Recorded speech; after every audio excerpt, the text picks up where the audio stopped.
Somebody came in here discouraged. And the things of life have you questioning, did God really call me? Is there really more than this job I'm working? Is there more than how our marriage has been? Is there more than what? And I came to tell you, yep, there is. And God has marked you for purpose. He's marked you for impact. He's marked you for destiny. He's anointed you and called you to more than anything you can even see right now. But you have to realize it because the enemy has come to tell you, stop. Quit. You're too old. Maybe if you were in your 30s, your 20s, but what God's going to do with you in your 60s? No, I'm serious. Like, what is God going to do after the second bankruptcy? Can God do anything after the second marriage? Can God do, come on, y'all. There's some people in here. They denied me for the college I wanted to go through 4 times. Like, how am I ever gonna, and I came to tell you that no matter what the denial was, God still marks you. No matter what the trial is, God still marks you. No matter what you're facing now, you are marked. Somebody just say it with faith. Say, I'm marked. And this is the thing when I started to think about people in the Bible who were marked by God, anointed. I started to think about David, who was marked from a very young age. But there was a process to the palace. There is no fear in love, but perfect love casts out fear. 1 John chapter 4, verse 18. For a very long time, I loved the people in my life from a place of fear. Right? And there were lots of different ones, okay? I was afraid that I would lose them. I was afraid that I wouldn't be enough for people. I was afraid that maybe everyone was just pretending that they wanted me around, and so on. And on a psychological level, that has to do with the way that I've learned to attach to people. Hence why I've been through some counseling, and I obviously still struggle with these things. Still, I'm willing to bet that those fears resonated with some of you. And I'll share with all of you what I had to learn, and that is that according to 1 John 4:18, I didn't actually love these people. Now, that doesn't mean that I didn't have a consistent inward affection for them, right? I cared about the people in my life. I wanted what was best for them, and I liked them a whole lot. But my performative efforts to keep them around were not acts of love. In 1 Corinthians 13, the Apostle Paul gives us this famous poem that you'll hear read at like weddings and stuff today about what love really is. And it's talking about the love of Jesus. And in verse 5, it says that love is not self-seeking. Well, this love that I described to you that clings to people with this intense fear, that kind of love is self-seeking. It's all about me. And yet, here's the beauty of 1 John 4:18. This verse offers us a problem and a solution. It doesn't just leave us hanging. My problem is that there is no fear in genuine love, and my love is full of fear, which means that there is something that is keeping me from fulfilling the commandment that Jesus gave to love my neighbor. In other words, my fear keeps me from loving people well. The solution, according to the verse, is that the perfect love of God can cast out my fear. So while my affection is held back by fear, it is the strength of God's love that can destroy the wall that is between me and other people. And so if you struggle with this fear, with feeling this way about your friends and your family, the people that you care about, I want to remind you of 2 things. The first is that there is absolutely nothing wrong with asking people for assurance. I know that it's scary, but you have to believe that the people around you really desire to bear your burdens. So many of them right now are willing and ready to assure you when you need it. So don't be afraid to ask. And number 2, if you dwell on the love of God and ask Him to show it to you, He will open your eyes. So my challenge for those of you who struggle with this fear is to make a daily habit of asking the Lord to help you understand His love. Because the more you see, know, and experience His love, the more it is going to pour back out of you onto other people. Okay, just a warning for this video. I promise you what I'm about to say is going to stick with you for the rest of your life, because ever since I've heard it, I haven't been able to take it out of my mind. And it all starts with just pain medicine. This is Advil, but just in general, I'm talking about pain medicine. And it's that how often do we hear people say on the day-to-day, oh, my head hurts, oh, my back hurts, oh, my legs, my knees, whatever it is. And how quick are we to offer people medicine? Or how quick are we to say, have you taken any medicine? Say we have so much confidence in these little pill bottles that they're going to heal the person.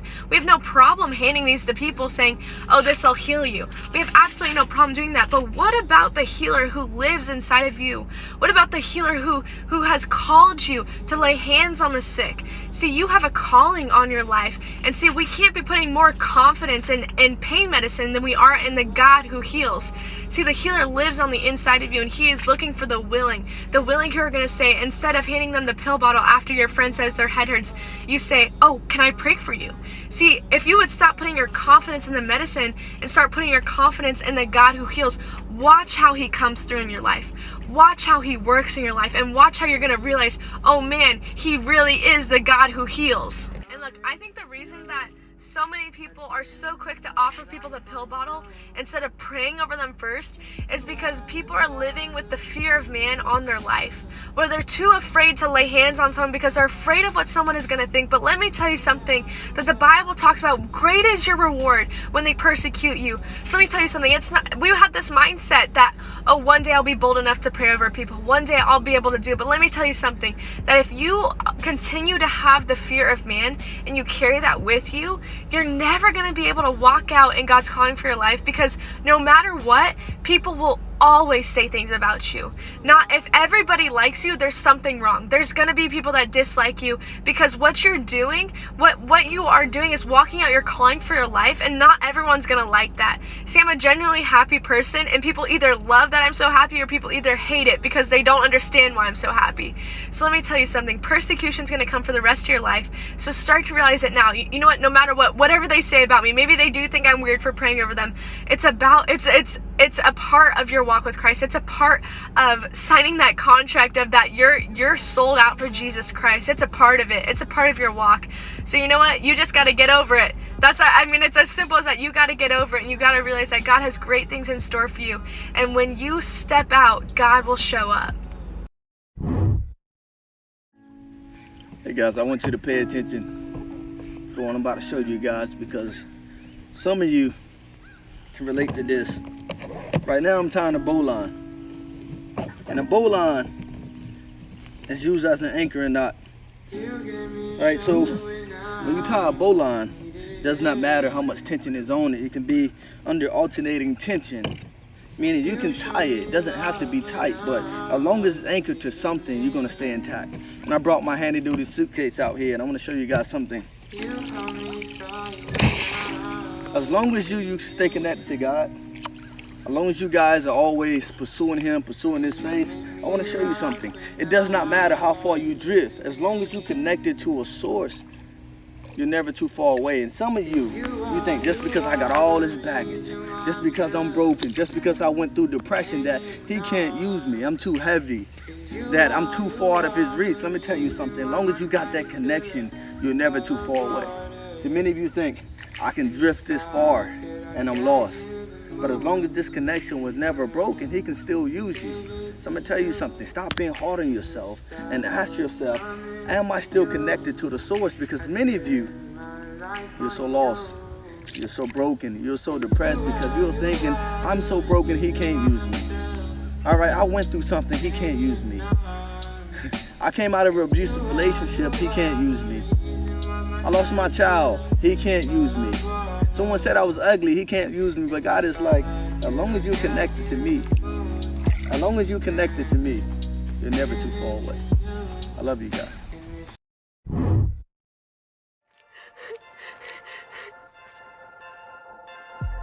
I never felt so alone, it felt so alone,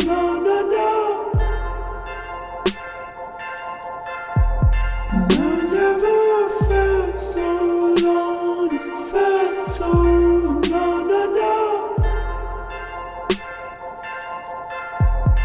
I never felt so. I'm not trying to call you out, but you get so used to looking on your own understandings, and then you wonder where God is when he's right in front of you. See, you're just trying so hard to look where you find knowledge that you're not finding knowledge in him. You forgot that he was supposed to be a lamp in your feet, and you started trusting in your own walk instead of his. See, today I'm in this parking garage and I'm talking to a friend, and I said it's too peaceful. God's about to send me through some kind of trial, and I don't know what it is, but I don't know how to trust him. And you see, the evidence for God is all around. I literally had to look over and I see a cross. It's right behind me. And I don't know if you can see it, but it's beautiful. Sometimes we forget to stand in awe of God because we're constantly trying to see our own glory in His eyes. But don't you realize that it's supposed to be His glory and not yours? That when you're walking with God, these walks, these steps that you're making to try and proclaim Him to the world aren't meant to be for your praise. These numbers that you have next to your name aren't meant for you. They're His glory and His alone. Straight from Proverbs, they will look for me but not find me, since they hated knowledge. Start trusting in His word. 25:41. Then shall he say unto them on the left hand, Depart from me, ye cursed, into everlasting fire, prepared for the devil and his angels. What did he mean? He is saying that hell was never made for man. He is saying that God will never send anybody to hell. If man goes to hell, he goes by his own free choice. Hell was created for the devil and his angels, not for man. God never meant that a man should go there. And God has done everything within His power to keep you out. He even gave His Son to die on that cross to keep you out. Letting someone go. Letting someone go and moving on that we had such a strong connection and such a strong bond with, and letting someone go that God has removed from our life is probably one of the hardest things that someone can do, as well as myself. And I know yet we are always so quick and so fast to blame God for the bad situations that we are going through. Alright, but we need to understand that God is a faithful God, which means His intentions are always good, even if we can't see through them. We always look at the bad in things. Alright, but we need to understand that God is going to put us through situations not to hurt us and not to break us, but God is going to put us through situations where we can grow from that. He's going to put us through situations where He can teach us a certain lesson from it. And sometimes these certain trials that we go through are actually blessings in disguise. So instead of going to God and hating on Him and asking Him so many questions, we need to thank Him for what He has done. Is a place that you can live in God, that no matter what you are under, that your faith will be able to take you to a place that you can rise, sustain, and watch this, make it through. See, everybody wants God to magically deliver them from something, but what if God's plan was for you to make it through it? See, all of us would just, God save me now. He said, I'm gonna sustain you now. Like I'm gonna take you through it. And most of us want to give up at that point because that's not the easy way. But God wants you to know that growth and comfort can never go together. Those two things are arch enemies and will never be able to produce at the same time. And many of you want to be comfortable, watch all your Netflix shows, still hook up on the side, do all of these other things, and still see everything God has for you. And growth and comfort do not mix. See, a lot of people think if you're under pressure, it's over. We should give up. If we're under attack, if we're under the strain, or if we're underpaid, there's no way the vision can happen. What are you talking about? This is God we're talking about, and you're God's child. Under does not mean over. Somebody say that. I want you to see yourself free from depression. I want you to see yourself not worrying about finances because God is your supplier. I want you to see yourself literally being blessed to be a blessing. I want you to see yourself free from everybody who hurt you. Straight to the point. To the strong and the spiritual. The spiritual and the strong. You need to understand this for real, for real. You not regular. You not regular. So you don't get to do what regular people do. You don't get to complain. And I'm going to tell you why you don't get to complain. Because you God's favorite. So when you go through something, it's for a reason. He's taking you somewhere that most is not going to be able to go. So when you're going through something and you might be feeling like, I ain't got nobody to lean on. God not going to let you lean on nobody because you His favorite. He only wants you to lean on Him. That's why you can't reach out to people. That's why nobody's there for you. Because you strong. He preparing you for something. I'm trying to tell you. You ain't got to believe me. You ain't got to believe me. But when you a boss, when you a strong person and you taking care of people, your test is going to be 10 times harder. There's a path that belongs to you. a path that you've been asking and praying for, that God has prepared specifically for you and you alone. It is such a necessary part. You are such a necessary part of God's plan that you have been woven into the fabric of time to fulfill a purpose that you can't even fathom. But you're standing at a crossroad, uncertain of what step to take next, hesitating to walk in the very purpose that God has etched in your heart. But what you don't recognize is that you have been chosen, that you are a special possession of God's that has been called to walk in a purpose, to declare, to glorify the very one who brought you out of the darkness so you could shine. So don't you dare question that next step. Don't you dare allow anything else to hold you back any further, but instead you walk in the same confidence that God has already placed in you.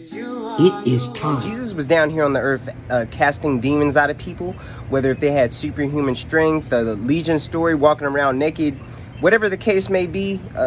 People think that it's over and people actually don't have spirits inside of them and actually are getting demonically attacked anymore. And I definitely have to tell you that's not true at all. People get attacked on a daily basis. Now, let me put it to you this way. Whenever you're a Christian, you have the urge to sin. That could be your fleshly desires as well. But sometimes whenever you have the urge and you hear that inner voice, just say, oh, just go ahead and do it. Oh, just one more time. It won't hurt. Nobody will find out. God will forgive you. All these things, whenever you hear those things, those are demonic entities actually whispering that into your ear. That's not, sometimes that cannot be you, because just how Psalms 91 states that God commands his angels to protect you. But just because there's angels fighting on God's army does not mean that there's somebody on the other side not fighting against you, because the devil comes to steal, kill, and destroy. Jesus said this. Now, the devil, the most thing he, like I say, he does not want you to be with Jesus. So he's going to do everything that he has to do in order to take you away from him. So whenever you have those things happening to you, this is when spiritual warfare comes in Ephesians chapter 6, the armor of God comes in. You have to fight against these things, because there are things around you. They're watching you. They're studying you every single day. They're looking at your flaws. They're looking at your weaknesses and putting every sort of temptation your way, trying to actually get you to fall. And sometimes whenever you do fall, sometimes you feel as if God can't forgive you. You feel as if you're too far gone. I did this, that, and the third. Like, how could God forgive me? Obviously, you can. Paul actually talks about this in Romans. He says that for the things I want to do, I don't do, and I do the things that I hate, and I struggle with this.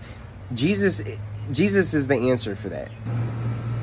I don't even know if I should be saying this, but Jesus said in Matthew, I can't remember the exact scripture by heart, but demons actually fight you in gangs, spiritually in gangs. They don't, like I said, they come to steal, kill, and destroy. They don't fight fair. What is fighting fair to them? They're trying to do their job and their mission. And some of these, oh my gosh, man. Woo, this is going to be an introductory. If you would like to hear more, I'll probably put out another video, but I really don't like talking about stuff like this. I asked God to put me back together because I'm falling apart. He told me he'd rather not. And I asked why. What about all the pieces of me that have fallen to the ground? He said they fell for a reason. To leave them there for a while. And then decide if I need those pieces back. But God, you don't understand. I'm breaking. He replied, no, you don't understand. You're not a puzzle. You're transcending. Evolving. You're feeling growing pains. You're getting rid of the things and people in your life that are holding you back. Those pieces aren't falling down. They're being put into place. So let them go. But if I start doing that, then what will I have left? He said, only the best pieces of yourself.